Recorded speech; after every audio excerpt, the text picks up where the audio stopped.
Simon & Schuster Audio presents The Corrections by Jonathan Franzen. Read by George Guidall. St. Jude.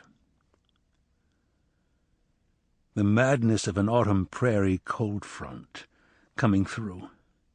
You could feel it. Something terrible was going to happen. The sun low in the sky, a minor light, a cooling star. Gust after gust of disorder. Trees restless, temperatures falling, the whole northern religion of things coming to an end. No children in the yards here, shadows lengthened on yellowing zoysia. Red oaks and pin oaks and swamp white oaks rained acorns on houses with no mortgage.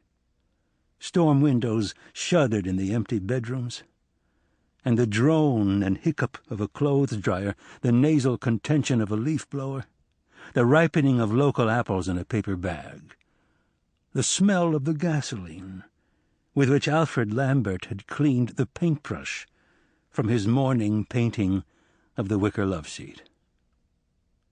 3 p.m. was a time of danger in these gerontocratic suburbs of St. Jude. Alfred had awakened in the great blue chair in which he'd been sleeping since lunch. He'd had his nap, and there would be no local news until 5 o'clock. 2 empty hours were a sinus in which infections bred. He struggled to his feet and stood by the ping-pong table, listening in vain for Enid. Ringing throughout the house was an alarm bell that no one but Alfred and Enid could hear directly. It was the alarm bell of anxiety. It was like one of those big cast-iron dishes with an electric clapper that sends schoolchildren into the street in fire drills. By now it had been ringing for so many hours that the Lamberts no longer heard the message of bell ringing, but, as with any sound that continues for so long that you have the leisure to learn its component sounds, as with any word you stare at until it resolves itself into a string of dead letters, instead heard a clapper rapidly striking a metallic resonator. Not a pure tone, but a granular sequence of percussions with a keening overlay of overtones.